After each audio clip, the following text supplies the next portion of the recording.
2 hours. That's how long you sit with a single glass of tap water before the waitstaff's pity sours into resentment. Her boyfriend didn't just stand her up. He texted his excuses from the parking lot across the street, watching her through the glass like a coward. But before she could pay for the untouched bread basket and leave with her dignity in shreds, a man slid into the empty booth across from her. He smelled like winter air and expensive tobacco. And he wasn't smiling. The ice in Clara's glass had melted 40 minutes ago. It sat there, a lukewarm puddle surrounding a bruised wedge of lemon, reflecting the low, pretentious amber lighting of Le Vautour. It was the kind of restaurant where the menus were heavy enough to double as sandbags, and the waiters spoke in hushed, clinical tones, as if diagnosing you with an expensive terminal illness instead of reciting the evening specials. Clara checked her phone again. No new notifications. The screen illuminated her face, sharp cheekbones, eyes the color of a wet slate roof, a mouth set in a hard, uncompromising line. She was 29 years old, a structural engineer for a mid-sized commercial firm, and she spent her days calculating load-bearing tolerances and the exact point at which concrete begins to fail under stress. She knew the mathematics of collapse intimately. Right now, she was experiencing a structural failure of her own. David. Something blew up at the firm. I'm so sorry, babe. Rain check? You look amazing tonight, by the way. Saw you through the window on my way past. She stared at the text. Saw you through the window. He hadn't even had the stomach to walk inside, look her in the eye, and tell her he was ditching her on their 3rd anniversary. He had driven past, probably in that leased Audi he couldn't afford, peered through the tinted glass of the restaurant, and fired off a text before merging onto the expressway. Cowardice wrapped in casual affection.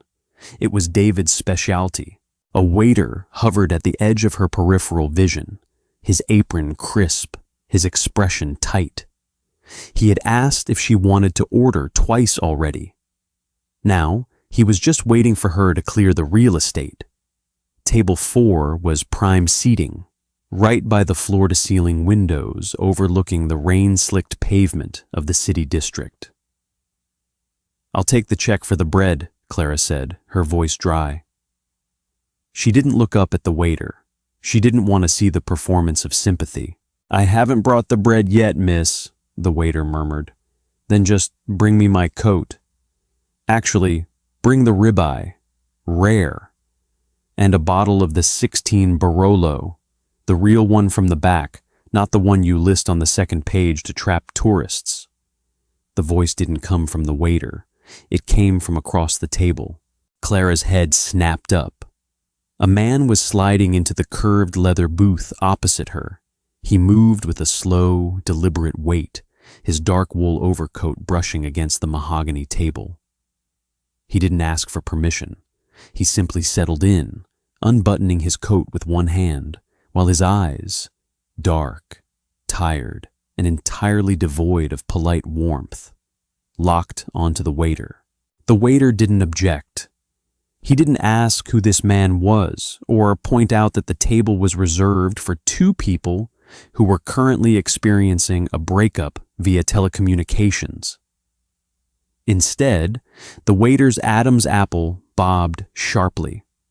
A thin sheen of sweat seemed to materialize instantly on his forehead. Right away, Mr. Rossi, the waiter whispered, and vanished. He didn't walk. He fled. Clara stared at the stranger. He was in his late 30s, perhaps 40. He wasn't conventionally handsome in the way men on billboards were. His face had too many miles on it. There was a faint pale scar cutting through the left eyebrow, breaking the symmetry, and his nose looked like it had been broken years ago and reset by someone who was only guessing at the anatomy. but his suit was immaculately cut, charcoal gray, resting over shoulders that looked broad enough to block out the streetlights behind him. "I didn't invite you to sit down," Clara said. She kept her voice flat. She was too exhausted to be afraid and far too angry to be polite. The man reached out, picked up her glass of lukewarm water, and moved it to the side of the table, out of her direct line of sight. "You're taking up a good table," he said. His voice was a low, gravelly baritone, stripped of any regional accent, smooth like river stones ground down by current. "And you look like you're about to put a fork through your own hand just to feel something other than humiliation. It's bad for the ambiance." "Who are you, the restaurant manager?" "No," he said, pulling a linen napkin onto his lap. "I'm the guy who owns the building the restaurant sits in. And for the last 20 minutes, I've been sitting at the bar watching you stare at a 5-inch screen like it was going to tell you the meaning of life." He leaned forward slightly, resting his forearms on the white tablecloth. His hands were large, clean, but the knuckles of his right hand looked slightly thickened, the skin over them tight and calloused. "He's not coming back tonight," the man said simply. "And if he does, you shouldn't let him in." "His name is David," Clara said, leaning back into the corner of the booth, putting distance between herself and the stranger. "And my relationship is none of your business, Mr. Rossi," he supplied. "Gabriel Rossi. And it became my business when you started depressing my paying customers. The couple at table 6 hasn't touched their risotto since you started doing that thing with your jaw." Clara touched her jaw instinctively.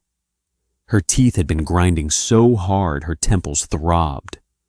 She dropped her hand immediately, annoyed that he had noticed, annoyed that she had confirmed it. "I'm leaving anyway," she said, reaching for her purse. "You can have the table. You can have the whole restaurant. Sit here and judge the aesthetics of grief all night, if it pleases you." Gabriel didn't move to stop her physically, but his eyes caught hers, holding them with an unsettling, static pressure. "You leave now.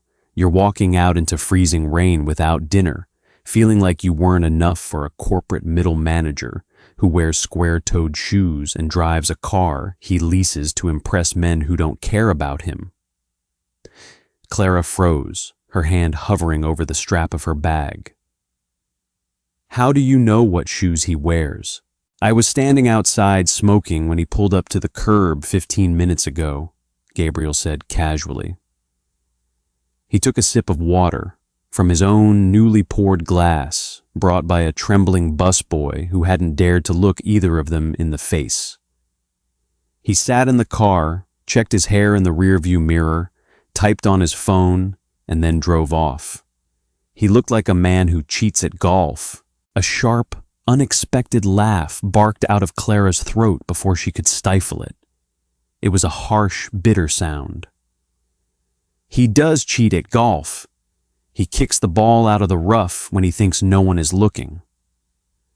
"Men who cheat at small things always collapse when the heavy lifting starts," Gabriel said.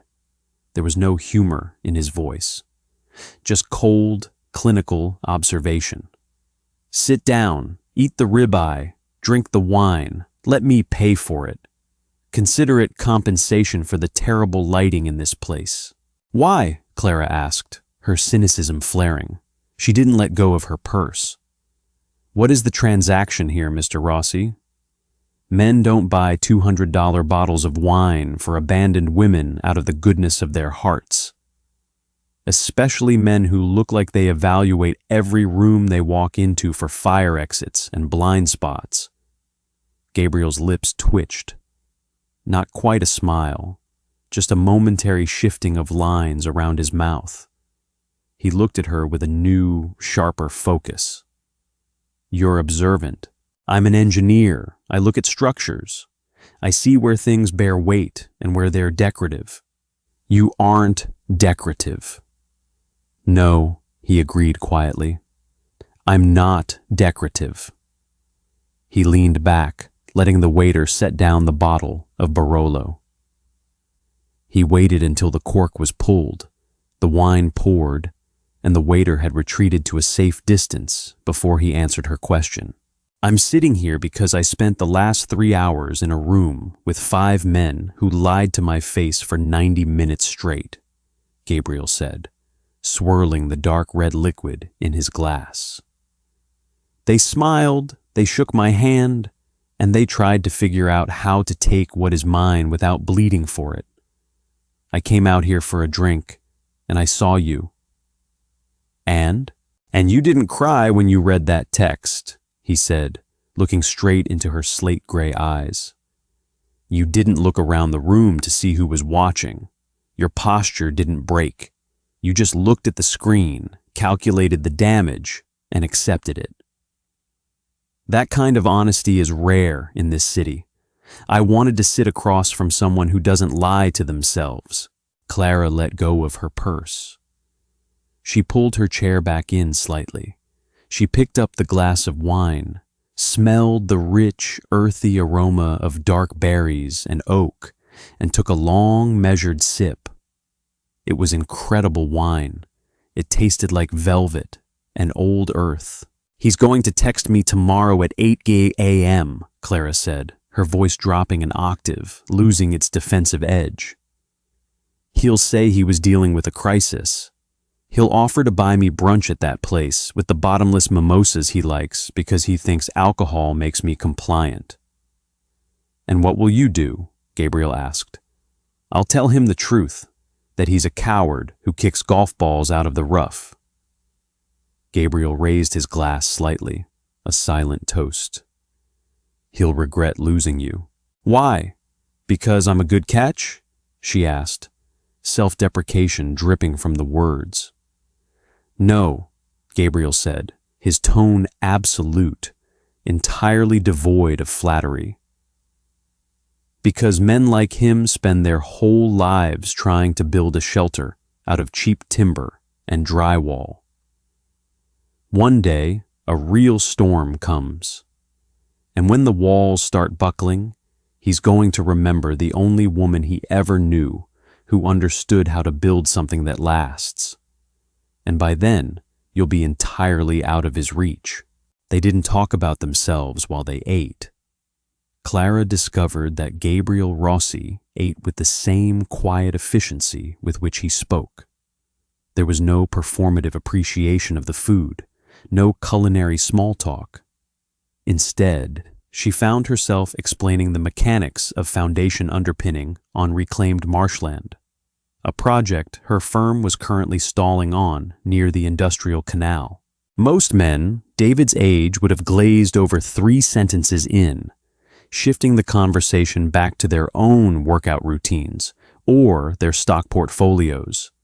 Gabriel listened. He asked 3 questions during her 20-minute explanation, and every single one of them was about structural integrity and legal liability. The soil is toxic, she said, slicing into her steak. We know it, the developers know it, but they want to pour the concrete slab before the EPA testing comes back.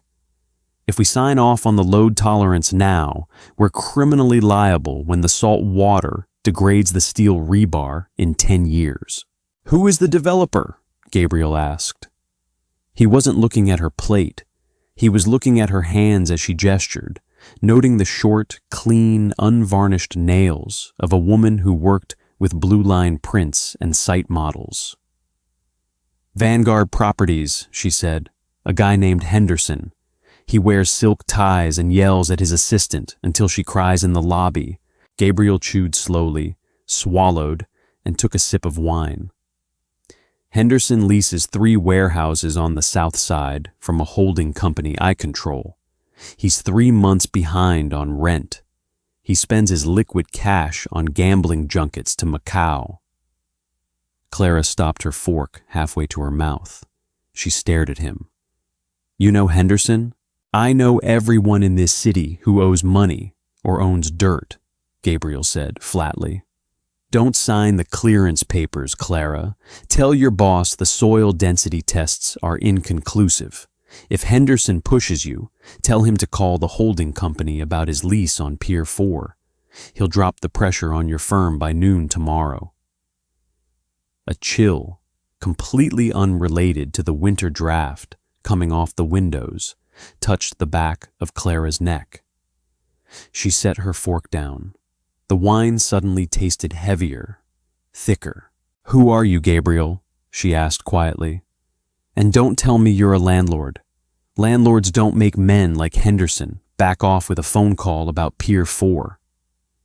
Gabriel wiped his mouth with his napkin, placed it neatly on the table, and signaled for the check with a microscopic nod of his head. The waiter appeared instantly, dropping a leather folder that Gabriel didn't even open. He dropped a black card onto the leather and looked back at her. "I am a landlord," he said. "I also own a logistics company, 2 concrete suppliers, and a commercial waste management contract. When people in this city want to build something, move something, or bury something, they talk to me or one of my associates." "You're organized crime," she said. She didn't whisper it, but she didn't shout it either. It was a statement of structural fact, like pointing out a crack in a supporting beam. Gabriel's expression didn't shift. He didn't look offended, nor did he puff up with the machismo of a movie villain. He just looked tired. "I operate in the spaces where the law is too slow, too expensive, or too corrupt to function," he said calmly. "The city calls it crime when we do it, and they call it eminent domain or zoning variance when they do it. But yes, by the definitions written in the state penal code, I am a criminal. Does that offend your sensibilities, Miss Hayes?" Clara looked at him for a long moment. She thought about David, who worked within the law, who filed his W-2s and donated to clean energy charities on LinkedIn while simultaneously stripping the dignity out of every room he entered. She thought about Henderson, a legally sanctioned businessman who was willing to let a building collapse on hundreds of people 10 years from now, just to hit his Q4 bonus. "It doesn't offend me," Clara said, her voice steady. "But I don't build on unstable ground. I like to know what kind of weight I'm dealing with." "Fair," Gabriel said. The waiter returned with the card. Gabriel signed the slip without looking at the numbers, left a cash tip that made the waiter's eyes widen, and stood up.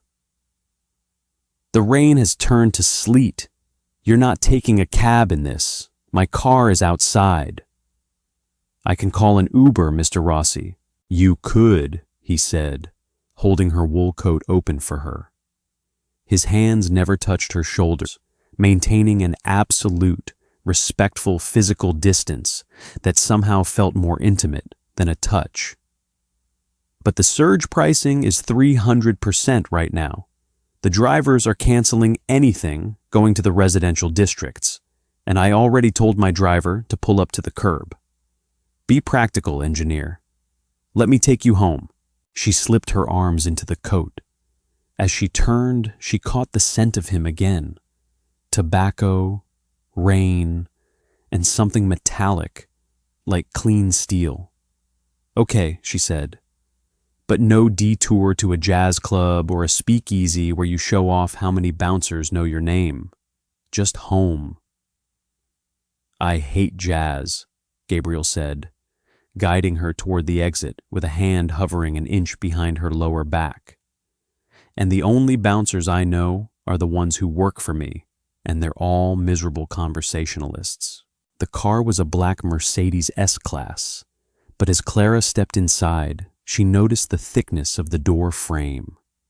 It was heavy, moving with the sluggish, vault-like resistance of armored steel.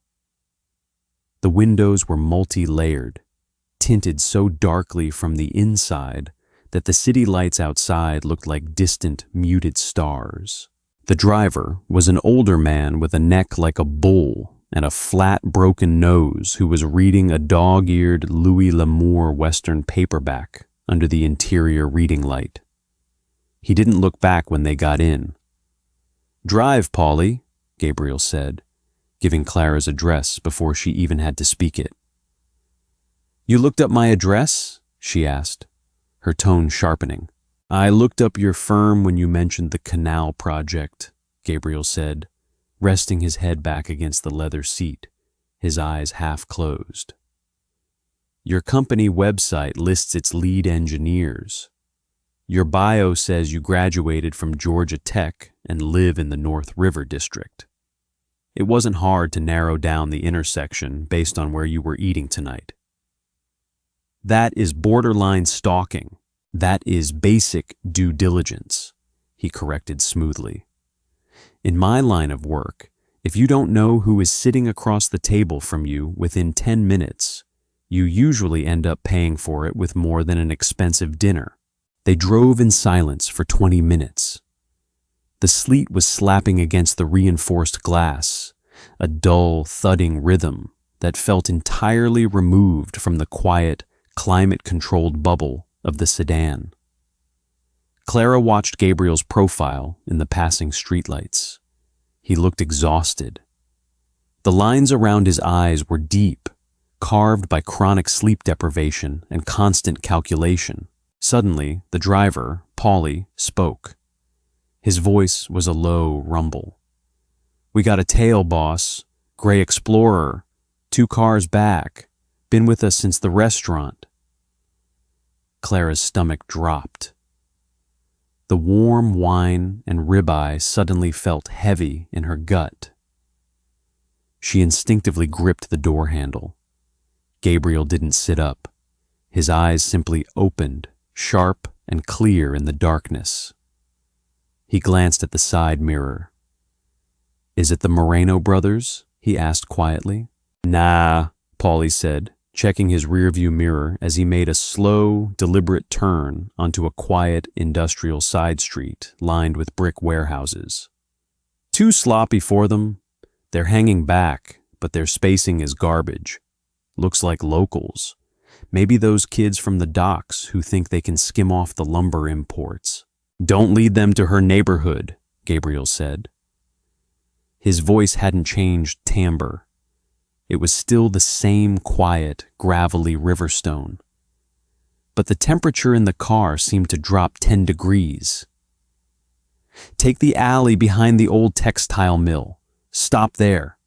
"Gabriel," Clara started, her breath catching in her throat. "Be quiet, Clara," he said. It wasn't an insult. It was an instruction from someone who understood structural loads during an earthquake. "You are entirely safe, but I need you to stay inside the car, keep your seatbelt fastened, and do not open the door even if Paulie taps on the glass. Do you understand? You're going to fight them?" "I'm going to explain a jurisdictional boundary to them," he said. The Mercedes turned sharply into a narrow, dark alley between 2 towering brick walls.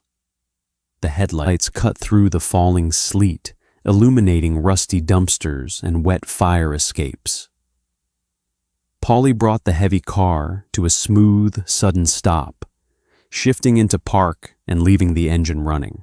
A moment later, the headlights of the Gray Explorer swept into the alley behind them, blocking the exit. The doors of the Explorer popped open.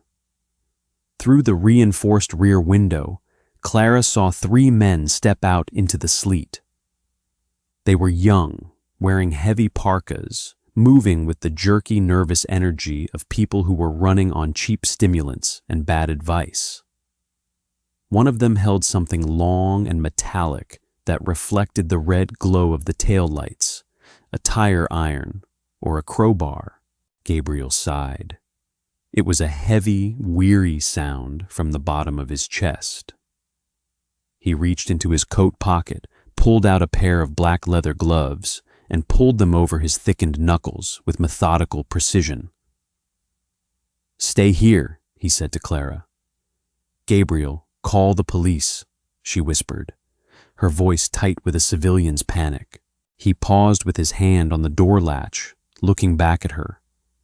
In the dim light of the dashboard, his face was entirely devoid of anger. The police take 18 minutes to respond to a call in this district, Clara. These boys have 3 minutes of courage in their systems. If I wait for the law, somebody gets killed out of sheer nervousness. Let me handle my zoning issues. He pushed the door open and stepped out into the freezing rain. Paulie didn't get out. He just sat in the driver's seat, picking up his Western novel and finding his page, entirely unbothered by the 3 men approaching from behind. Clara twisted in her seat, kneeling on the leather to peer out the back window. She couldn't hear the words being spoken through the bulletproof glass. She saw Gabriel standing in the glow of the Explorer's headlights, his coat flapping slightly in the wind, his hands resting at his sides. He looked small compared to the 3 younger, bulkier men surrounding him. The man with the crowbar pointed it at Gabriel's chest, shouting something that made his breath plume in white clouds in the freezing air. Gabriel didn't flinch. He didn't raise his hands. He took 1 step forward, closing the distance so rapidly that the young man with the crowbar stumbled backward in surprise. What happened next was not cinematic. It wasn't a choreographed fight scene from a movie. It was brutal, short, and entirely functional. Gabriel's right hand moved, a short, vicious, upward strike that caught the man with the crowbar under the chin. There was no wind-up. The crowbar clattered to the wet asphalt. As the second man lunged, Gabriel grabbed him by the front of his parka, used the man's own momentum to spin him around, and drove him face first into the brick wall of the textile mill. The sound of the impact reached Clara even through the heavy glass. A dull, sickening thump. The third man, the youngest, barely out of his teens, froze. He looked at his 2 companions on the ground, then looked at Gabriel, who was calmly adjusting the cuff of his left glove. Gabriel pointed a single finger down the alley toward the Explorer. He didn't strike the kid. He just said something, a short, sharp sentence. The kid scrambled backward, grabbed the man who had dropped the crowbar, dragged him toward the SUV, and shoved him into the back seat. 30 seconds later, the Explorer was reversing furiously down the alley, its tires screeching on the wet pavement, scraping its side mirror against the brick wall in its haste to escape. Gabriel stood in the rain for a moment, watching them go. He looked down at his gloves, wiped the right one against his overcoat, and walked back to the Mercedes. When he climbed back into the back seat, bringing the smell of ice and ozone with him, he didn't look at Clara. His breathing was entirely even. He hadn't even broken a sweat. "Drive, Paulie," Gabriel said. "They learn?" Paulie asked without looking up from his book as he put the car in drive. "For about 6 months," Gabriel replied, leaning his head back against the seat again. He turned his face toward Clara. In the passing light of a street lamp, she saw a small smear of grease on his cheek, but his eyes were calm. "I apologize for the delay, Miss Hayes. As I said, the law is sometimes too slow for practical purposes." Clara sat back in her seat. Her hands were shaking, but her mind, the analytical engineering side of her, was processing what she had just seen. There had been no malice in what Gabriel had done, no rage. It was maintenance, like clearing a blocked drainage pipe before the basement flooded. "You didn't hit the third one," she said, quietly. "He was 19, Gabriel said, closing his eyes. "And he was wearing his older brother's boots. He didn't want to be there. He just didn't know how to say no to his friends. You don't destroy a structure that just needs better shoring up. 3 days later, the flowers arrived at Clara's office. They were an enormous, gaudy arrangement of red roses and white lilies that smelled like a funeral parlor, delivered in a glass vase that was too heavy for the receptionist's desk. "From David," the receptionist said, raising her eyebrows. "There's a card. He says he's downstairs in the lobby and wants to take you to lunch." Clara stood at her desk, looking at the flowers. She was wearing her sight boots and a thick gray sweater, her hair tied back in a messy knot with a pencil stuck through it. On her desk sat the revised soil density reports for the canal project. That morning, her managing partner had walked into her office, looking pale and confused. "We got a call from Henderson's lawyers," he had said. "They're pulling back on the canal development, asked us to double down on the environmental testing, and said they won't proceed until the EPA gives full clearance. I don't know what happened, but it buys us 6 months." Clara knew what happened. She had thought about it every night since the black Mercedes had dropped her off at her curb. She hadn't seen Gabriel Rossi since that night. He hadn't asked for her number, and he hadn't left his. He had simply walked her to her building's door, waited until her key turned in the lock, and vanished back into the sleet. She pulled the card from the flowers. "I was a fool, Clara. Let me explain. I'm in the lobby." D. Clara picked up the vase of flowers, walked out of her office, and took the elevator down to the lobby. David was pacing near the security turnstiles. He looked exactly like what he was, a man who spent 45 minutes every morning styling his hair and who wore suits that were one size too tight to emphasize his gym routine. When he saw her coming out of the elevator holding the flowers, his face broke into a relieved, winning smile. He opened his arms slightly, ready for the embrace, ready for the reconciliation scene he had scripted in his head.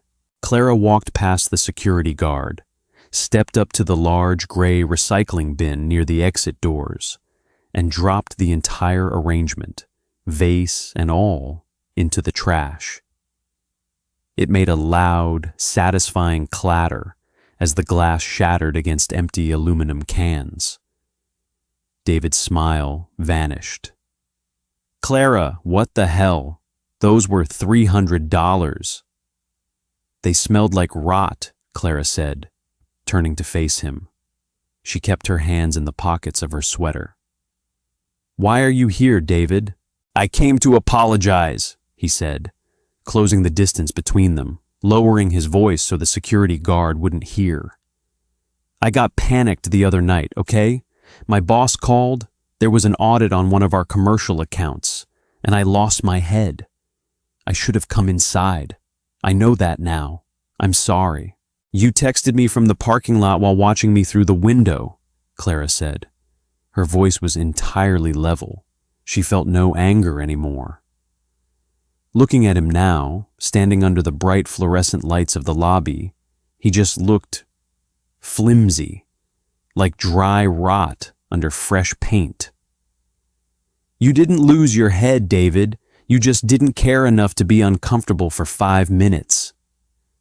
"That's not true," he insisted, reaching out to grab her elbow. Clara stepped back, out of his reach. "Do not touch me." "Look, you're being hysterical," David said, his tone shifting instantly from defensive charm to condescending irritation, his familiar fallback when he wasn't getting his way. "I made a mistake. I'm trying to make it right. You're acting like I committed a crime. Who have you been talking to? Your mother? Your miserable single friends?" Before Clara could answer, the revolving doors of the building spun open. A cold gust of wind swept into the lobby, bringing with it 2 men in dark overcoats. One of them was Paulie. He walked with his hands in his pockets, his broken face scanning the lobby with casual efficiency until his eyes landed on Clara. Behind Paulie came Gabriel. He was wearing a dark navy suit today, no tie, the collar of his white shirt open at the throat. He didn't look at David. He walked straight toward Clara, his presence immediately altering the acoustic space of the lobby. The background chatter of office workers waiting for elevators seemed to dampen around him. "Miss Hayes," Gabriel said, as he stopped 3 feet away from her. He nodded politely. "Your firm's managing partner said you were down here. I need an engineer to look at a foundation blueprint for a warehouse I'm converting into cold storage on the waterfront." David stared at Gabriel, then looked at Clara, his jaw slackening slightly.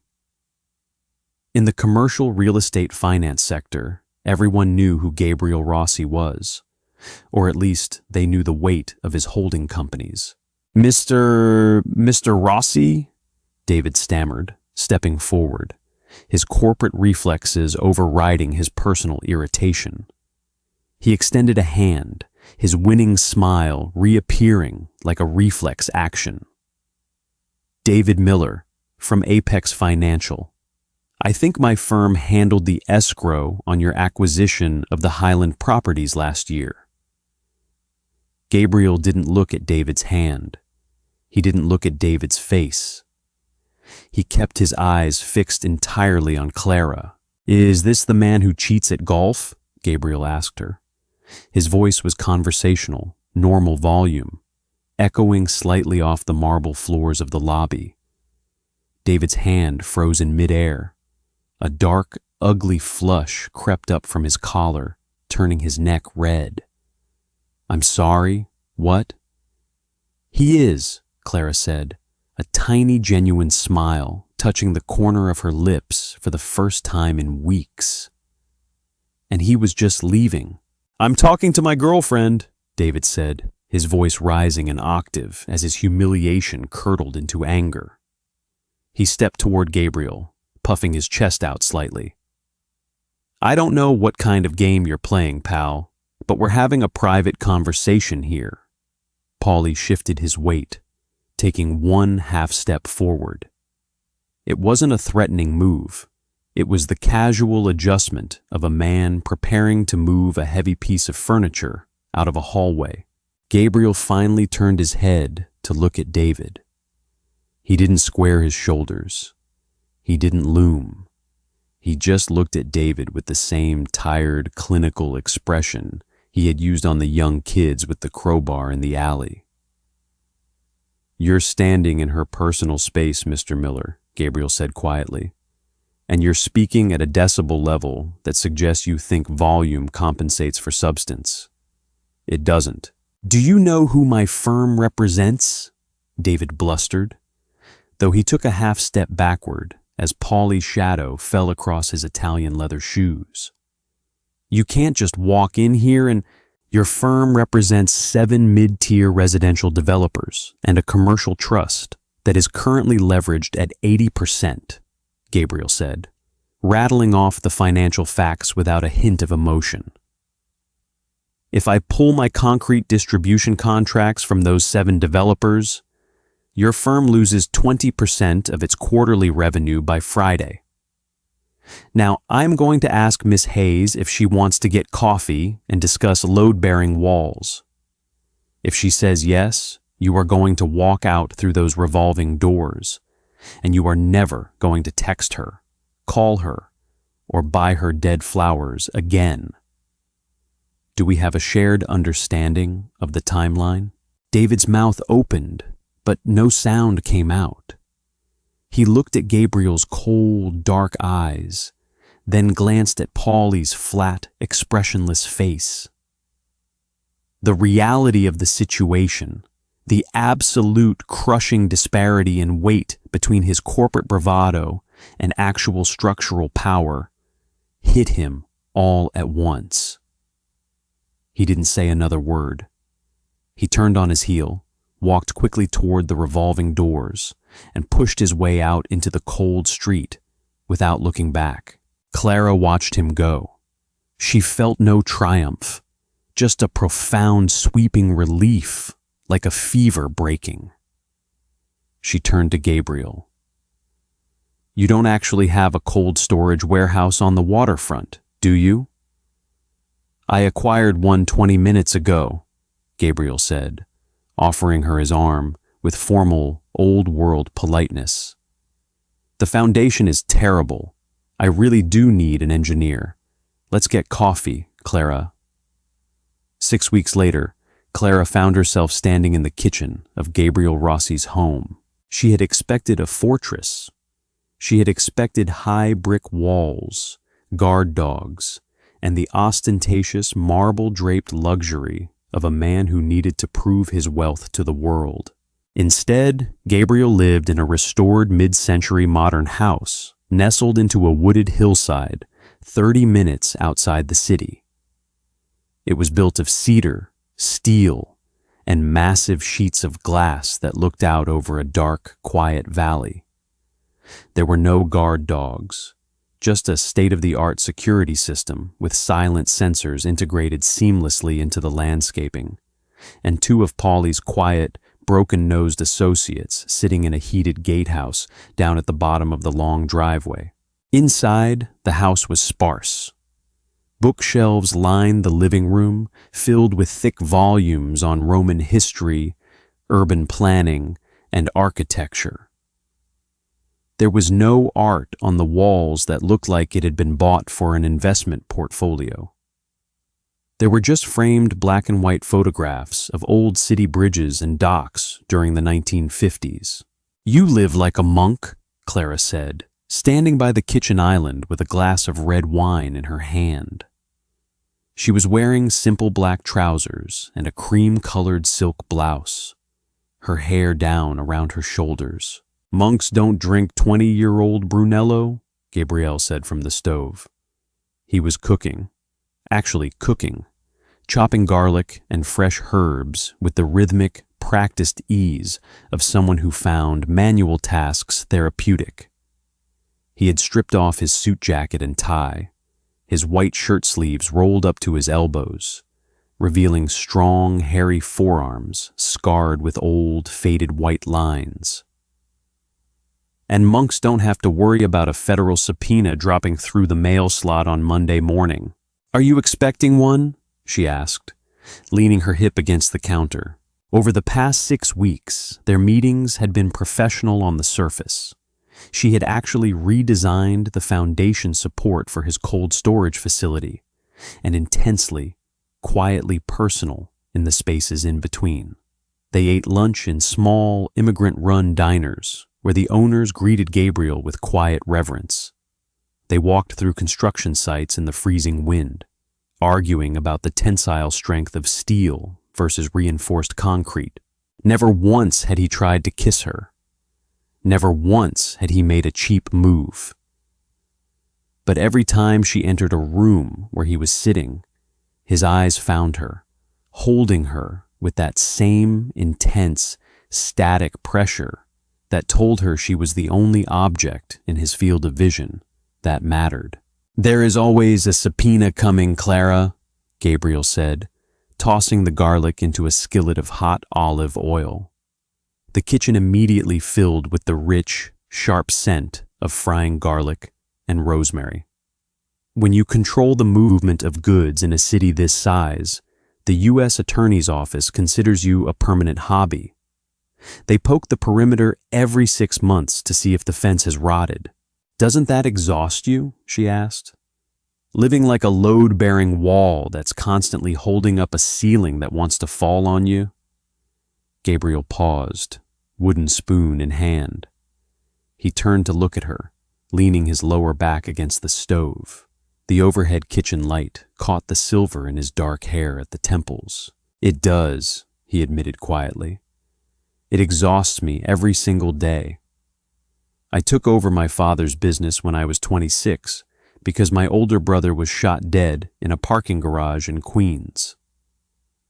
I spent the last 14 years cleaning out the rot, turning the loan sharking into legitimate merchant banking, turning the extortion into legal union consulting contracts.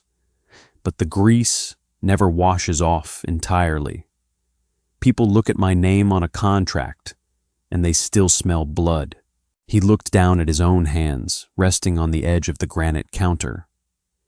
"That's why I like sitting with you," he said, his voice dropping, losing its commanding edge and revealing the raw, human fatigue underneath. "You don't care about the name. You just look at the structure. When I'm with you, Clara, I don't feel like I'm managing a war. I just feel like a man eating dinner with a woman who sees him." Clara set her wineglass down on the island. The clinical, cynical barrier she had constructed around her heart after David, after years of dating men who performed their personalities instead of living them, felt fragile, paper-thin against the honesty of his words. She walked around the island, stepping into his personal space, stopping just inches from him. She reached out and touched his left forearm, her fingers tracing the pale, jagged scar that ran from his wrist to his elbow. "How did you get this one?" she asked softly. "A piece of rebar," he said, not pulling away. His skin was warm under her fingers, his pulse steady and strong against her thumb. "I was 22. An argument over a concrete shipment at Pier 3. I learned that day that you should never argue with a man who is holding a scaffolding pipe unless you're willing to break his arm first."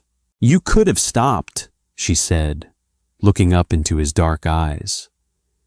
"You could have taken the money you made and left. Bought an island, gone to Europe."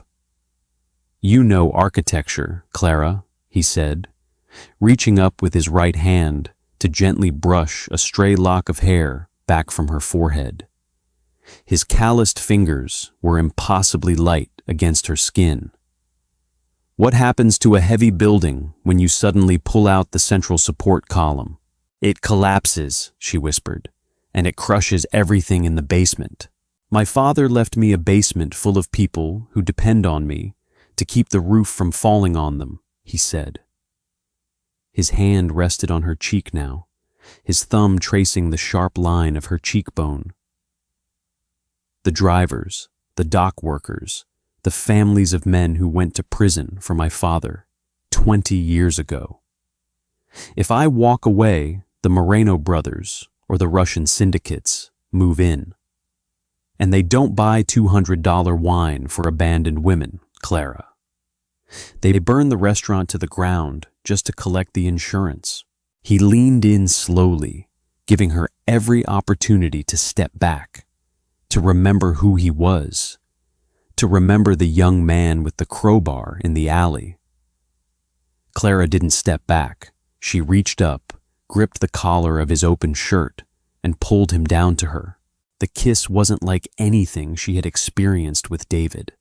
There was no performative urgency, no sloppy teenage rush.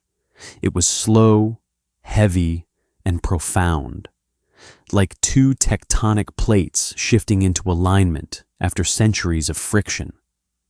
It tasted like Barolo and clean sea air, and when Gabriel wrapped his arms around her waist and pulled her against his chest, Clara felt, for the first time in her adult life, entirely and unshakably secure. The illusion of safety lasted exactly 3 weeks. It ended on a Tuesday morning at 7 a.m. in the bright, clinical light of Gabriel's kitchen. Clara had stayed the night. She was sitting at the island, wearing one of Gabriel's oversized gray cashmere sweaters, sipping coffee and reading over a set of site plans on her iPad. The morning sun was streaming through the glass walls, illuminating the frost on the cedar decks outside. Everything felt peaceful, domestic, almost normal. Then the front door didn't just open. It unlocked with a sharp electronic chime, and heavy, hurried footsteps echoed down the slate hallway. Gabriel, who had been pouring himself a cup of coffee at the stove, didn't flinch, but his body instantly went rigid. The domestic warmth vanished from his posture in a fraction of a second, replaced by the cold, calculating stillness of a predator hearing a twig snap in the brush. Paulie walked into the kitchen. He wasn't wearing his usual neat overcoat. He was wearing a dark leather jacket, and his breath was coming in short, heavy rasps. His left hand was wrapped in a thick white towel, and the towel was soaked through with bright, dark crimson. Drops of blood hit the gray slate floor of the kitchen with a rhythmic, sickening pat, pat, pat. Behind Paulie came another man, younger, one of the associates from the gatehouse. He was holding a metal briefcase, his face pale and gray under his stubble. "We got a problem at the rail yard, boss," Paulie said, his voice tight with pain as he leaned heavily against the dining table, leaving a red smear on the polished wood. "The Morenos hit the morning shipment. They brought automatic weapons. Arthur is dead. They took the 2 trucks containing the electrical conduit." Gabriel set his coffee mug down on the counter. The ceramic made a sharp clack against the granite. He didn't look at Clara. He didn't ask Paulie if he was all right. He stepped forward, grabbed Paulie's wounded hand, stripped the soaked towel away with clinical efficiency, and inspected the wound. "Through and through?" Gabriel asked, his voice entirely devoid of emotion. "Yeah, clean through the palm. Didn't hit the bone," Paulie grunted, wincing as Gabriel wrapped a clean dish towel tightly around the hand. "Call the doctor. Tell him to meet us at the warehouse on 9th, Gabriel said, turning to the younger associate. "Tell Mario to pull the boys from the docks and lock down the south side perimeters. If the Morenos want a shooting war over copper wire, we give them one before the morning rush hour starts. Move." The younger associate nodded and ran back down the hallway, his boots thudding against the floor. Clara sat frozen on her stool. The coffee in her mouth suddenly tasted like ash.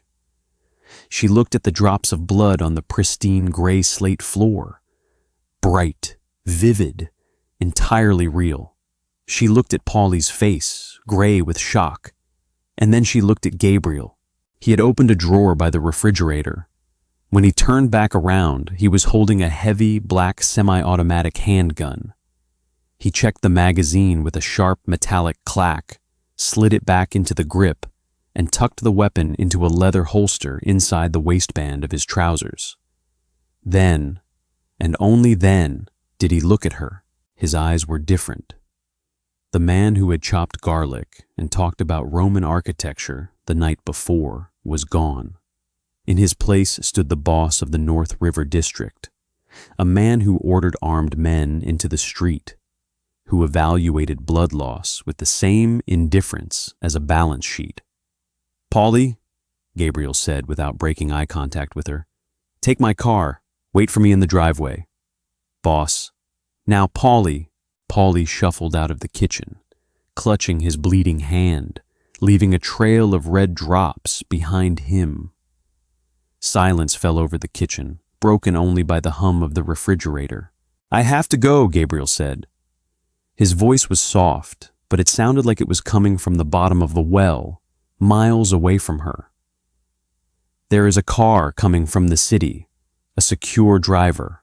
He will take you back to your apartment. I need you to pack a bag and go stay with your sister in Boston for a few days until I clean this up." Clara slowly slid off the stool. Her legs felt weak, but she locked her knees, her engineering brain forcing her to stand upright, to analyze the structure of the moment. "Arthur is dead," she said softly. Arthur was the quiet, elderly driver who had taken her home twice last week, a man who had talked about his granddaughter's piano recitals while navigating city traffic. "He had 3 grandchildren, Gabriel." "I know how many grandchildren he had, Clara," Gabriel said, his jaw tightening, a muscle twitching in his cheek. "I pay for their schooling, and by noon today, the man who pulled that trigger will not be living in this time zone. Now, go upstairs and put your shoes on." "No," she said. Gabriel paused, his hand resting on the edge of the granite counter right next to a smear of Paulie's blood. "Clara, this is not the time for a discussion about morality. The streets are going to be messy for the next 72 hours. I need to know you are safe so I don't have to divide my attention." "I can't do this," she said, her voice shaking now, tears finally stinging the corners of her eyes. Not from weakness, but from the profound, crushing realization of what she had allowed herself to ignore. "I told myself you were just a businessman with rough edges. I told myself that because you were honest with me, because you didn't cheat at small things like David, that made it okay. But this is what you build on, Gabriel. This is your foundation." She pointed at the blood on the floor. "You build on dead men and bleeding hands," she whispered. "And I can't live in a house where I have to check the kitchen floor for blood before I make my morning coffee." Gabriel looked at her. For a second, just a fraction of a second, the cold tactical armor dropped. His shoulders slumped slightly, and the sheer, crushing weight of his 14-year war seemed to settle over him, making him look 10 years older. He didn't reach out to touch her. He didn't try to defend himself. He knew better than to argue with gravity. "I told you who I was at the restaurant, Clara," he said quietly. His voice was thick with a grief that had nothing to do with the morning's violence. "I never lied to you." "I know," she said, wiping a single tear from her cheek with the sleeve of his sweater. "That's the tragedy of it, Gabriel. You're the only honest man I've ever met, and you're entirely survivable only from a distance." Gabriel looked at her for a long, silent moment. Then he nodded once, a sharp, formal inclination of his head. "The driver will be here in 10 minutes, he said. "He will take you wherever you want to go. You will never see my cars on your street again, Miss Hayes. You have my word." He turned, walked down the hallway, and the heavy oak front door clicked shut behind him, leaving her alone in the quiet, glass-walled house with the smell of rosemary and the bright red drops on the floor. 2 months passed. Winter thawed into a wet spring, then slipped into a cold October. Clara returned to her routine. She drank her 6:30 a.m. coffee from a plain white mug. She spent 10 hours a day calculating load tolerances and site blueprints. She didn't hear from Gabriel. His name never made the papers, but the canal project was suddenly greenlit again by Vanguard Properties, with triple the budget allocated for environmental shoring and soil remediation. Clara knew whose pen had signed those checks. She was safe. Her life was orderly, predictable, and entirely within standard load tolerances, and it was suffocatingly gray. Then, on a rainy Thursday afternoon, the past caught up to her, not from Gabriel's world, but from her own. Clara was finalizing a structural assessment when her office door swung open without a knock. 2 men walked in. They weren't Gabriel's men. They wore cheap leather jackets, smelled of stale tobacco and sweat, and carried the nervous, aggressive energy of street-level enforcers. "Clara Hayes?" the taller one asked, resting his calloused hands on her blueprints. A gold tooth caught the overhead fluorescent light. Clara didn't flinch. She had spent enough time around Gabriel Rossi to recognize cheap drywall when she saw it. "I'm working," she said coldly. "Leave before I call building security." "Security ain't helping you, lady," the shorter one chuckled, leaning against the door frame to block the exit. "We're here about David Miller." Clara pinched the bridge of her nose. "He's not my boyfriend. I haven't spoken to him in months. Real inconvenient for us, the tall man said, tapping the desk. David got fired from Apex Financial 2 months back, tried investing in some speculative real estate on the south side, and borrowed 40 grand from my boss, Mr. Vane. Clara's pulse slowed. Vane was a bottom-feeder loan shark, operating on the industrial fringes of the docks. David defaulted, the thug continued, showing his gold tooth. He told Mr. Vane not to break his legs because he's still tight with Gabriel Rossi's woman. Said you'd get Rossi to clear the paper as a favor. The sheer, breathtaking cowardice of David Miller was almost impressive. He hadn't just kicked the ball out of the rough. He had thrown her directly in front of a train just to save his own knees. David lied to you, Clara said simply. Get out. The tall thug's face hardened into something ugly. He swiped her heavy desk lamp, sending it crashing to the carpet. The bulb shattered with a loud pop. You're calling Rossi right now, he snarled, leaning over her desk, invading her space. You tell him Vane holds 40 grand of Miller's paper. If it ain't settled by midnight, we start cutting pieces off Miller. And then we come back here and tear this office apart. Clara looked at the shattered lamp on the floor. Then she looked at his hand resting on her desk. His weight was off balance, leaning too far forward. He was a bully who relied on volume for structural integrity. She pulled her cell phone from the drawer and dialed a number she had memorized 6 months ago. She hit speakerphone and set it in the center of the desk. 2 rings. Clara, Gabriel didn't say hello. His low, gravelly baritone dropped the temperature of the room by 10 degrees through the tiny speaker. The tall thug puffed out his chest. This Rossi?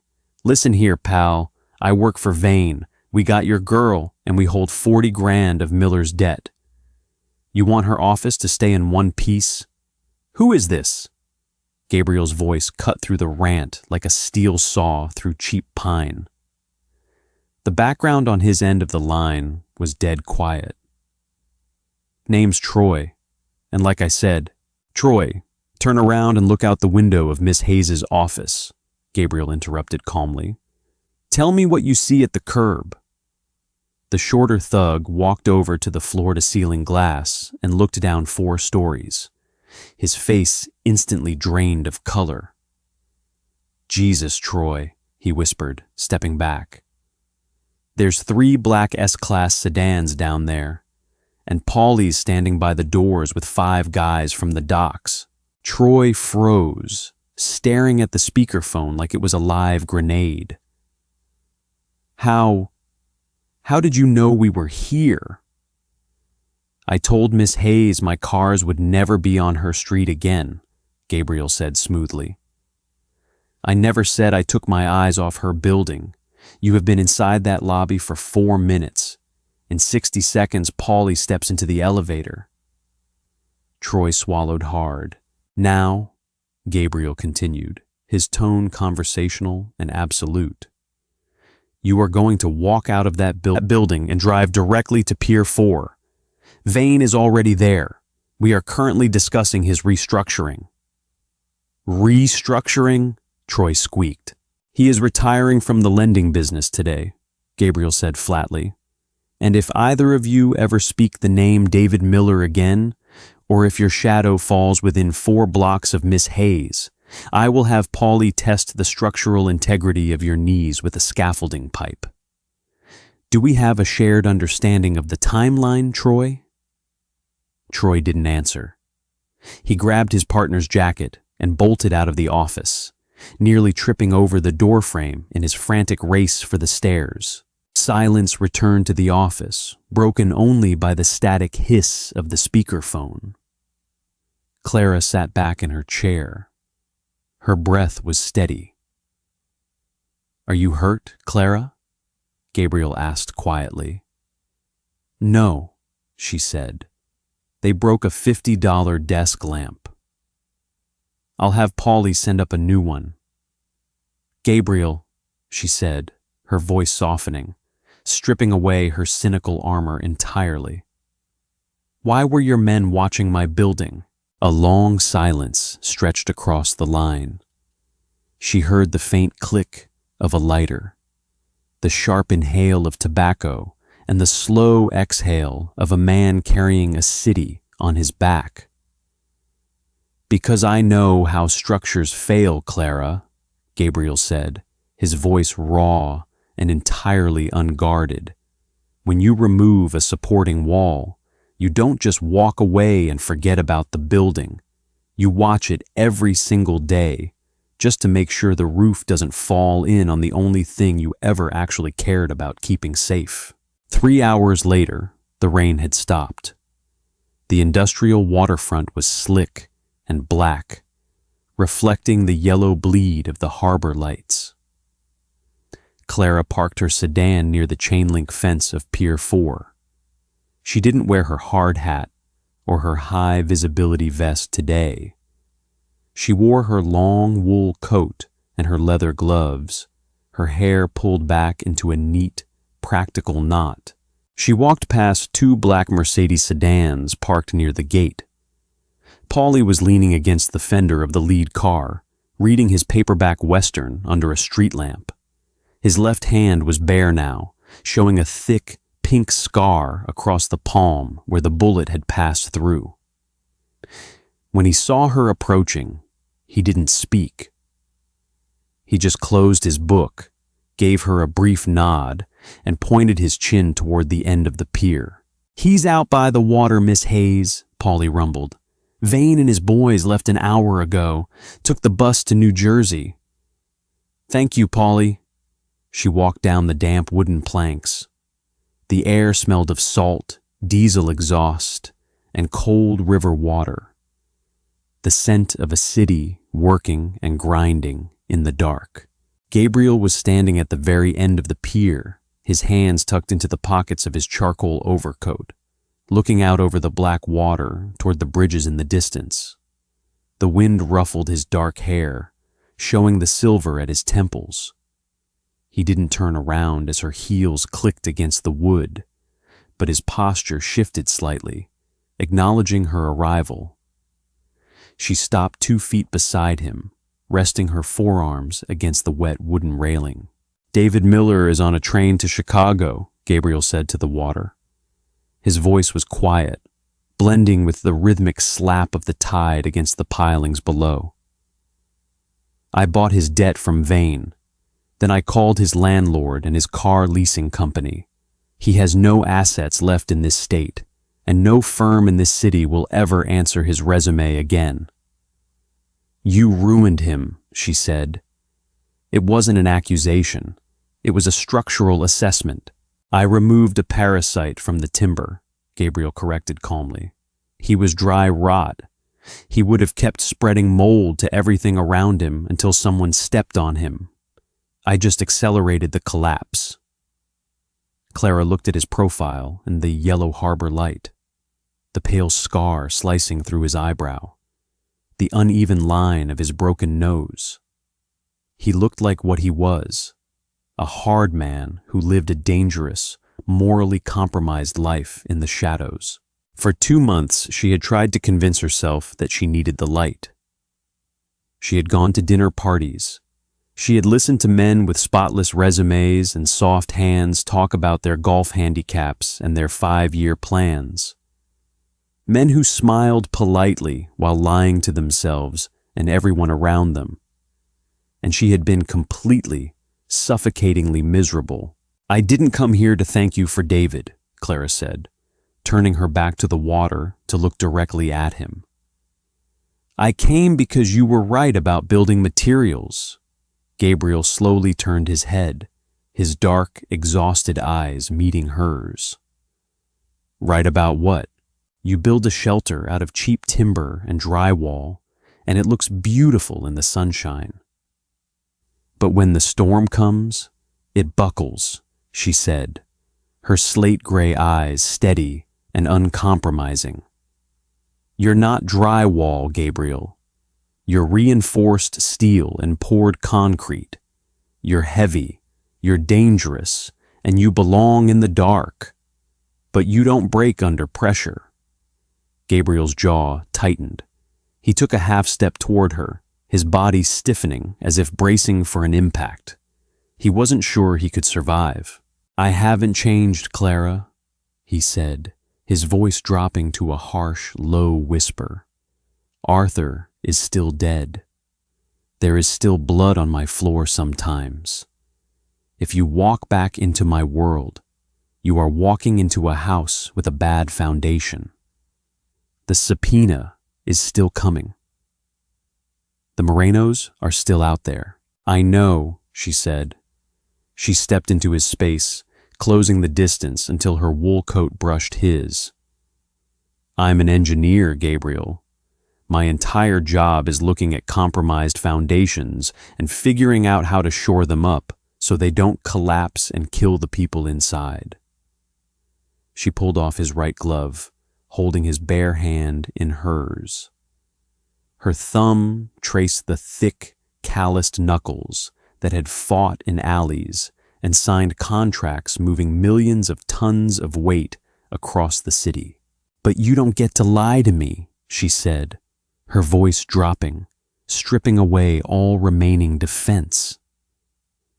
"You don't get to hide the blood from me, and you don't get to send me to Boston when the weather gets bad. If I'm building on this ground, I want to see every crack in the concrete, and I want to know exactly how much weight we're holding. Shared understanding of the timeline." "Yes." Gabriel stared at her. For the first time since she had met him over a glass of lukewarm tap water 6 months ago, the absolute cold control in his eyes completely shattered. The heavy weariness lifted from his shoulders, replaced by a profound, overwhelming certainty. He didn't smile. Gabriel Rossi wasn't a man who smiled for show. Instead, he wrapped his arms around her shoulders and pulled her fiercely against his chest, burying his face in the crook of her neck, where her skin smelled of rain and clean lavender. His grip was heavy, strong, and uncompromising. The grip of a man holding on to the only solid structure in a collapsing world. "Shared understanding," he whispered against her skin, his voice rough with an emotion he didn't try to hide. They stood together at the end of the dark pier, two cynical, scarred people wrapped in heavy coats against the freezing wind, choosing the dangerous, honest dark over a comfortable, lying light. And as the city ground on in the background, Clara closed her eyes, rested her cheek against the bulletproof weight of his chest, and finally felt completely at home. What would you do if you were in Clara's shoes? Would you choose the comfortable, safe lies of a man like David, or the dangerous, uncompromising honesty of Gabriel Rossi? Sometimes the people who walk in the dark are the only ones who truly see us when the lights go out. If this story kept you on the edge of your seat, hit that like button, subscribe to the channel for more deeply human drama, and share this video with someone who loves a slow burn romance with real stakes. Drop a comment below. Who is your favorite character?